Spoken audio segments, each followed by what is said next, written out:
Not wife material. I had always wondered why university students were hesitant to return home after their final year of school, but as I would later come to learn, emancipation is a desire for most finalists. In the aftermath of my first year, I stayed at the university for our recess program that spanned a period of a little over 2 months. With my hostel closed during that period, I had struggled to find a temporary place to stay for that period, but eventually found a spot in a fairly crowded neighborhood. I found refuge in a small room on a block of 4. Spending most of my time at campus, I barely interacted with my neighbors. In fact, I only knew one of them, a girl called Justine, who I later came to learn had completed her studies a year earlier and even graduated. Justine was such a darling. She was everything a man would want in a woman, but not a wife material.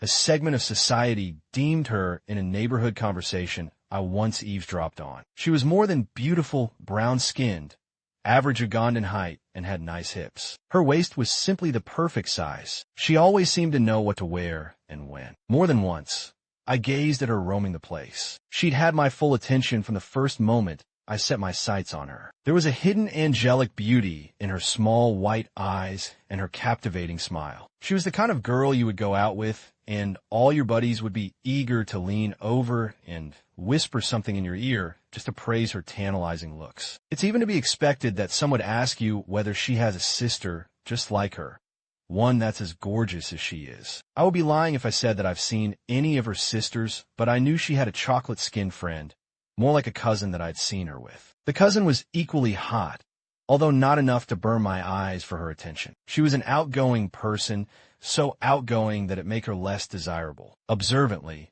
I would learn that she had gone out with plenty of trousers if we simply judge her by the number of different cars that park in our small driveway. It disturbed my mind that she was a bright person, so bright that she's a first-class degree holder from the most reputable university in the land. And yet, she seemed to be making more decisions with her legs than her brains. For someone who loves context, I didn't know much about her life circumstances, but knowing how hard it can be to just be a Ugandan living a fair life in the capital, I wouldn't judge her actions. I questioned the morality of it at every turn and at every twist of my head in her direction, but came out with one simple conclusion. She was either too good at what she did that she was highly sought after, or she simply didn't care that something in her life flipped a switch on her. Because, as much as things were the way they were, nothing about her signaled any form of addiction whatsoever. If it was an addiction, then she was pretty good at hiding it. If you're one who believes that old habits die hard, then don't waste your time,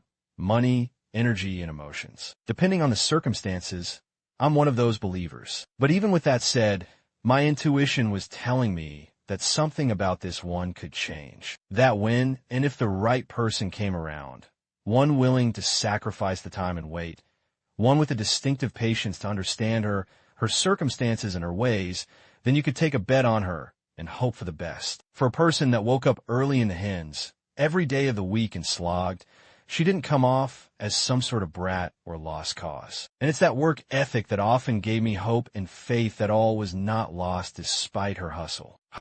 Hi everyone, this is Robert K. Circles. Thank you so much for tuning into the podcast today. I really appreciate you taking the time to listen. I hope you enjoyed this story. If you did, I'd be incredibly grateful if you could take a moment to subscribe to the podcast so you don't miss any future episodes. Give us a like on your favorite podcast platform. Leave a comment letting us know what you thought. We love hearing your feedback. And if you know someone who might enjoy the show, please share it with them. Your support means the world to me and helps us reach more listeners. Thanks again for being a part of the Robert K. Circles community. Until next time, take care.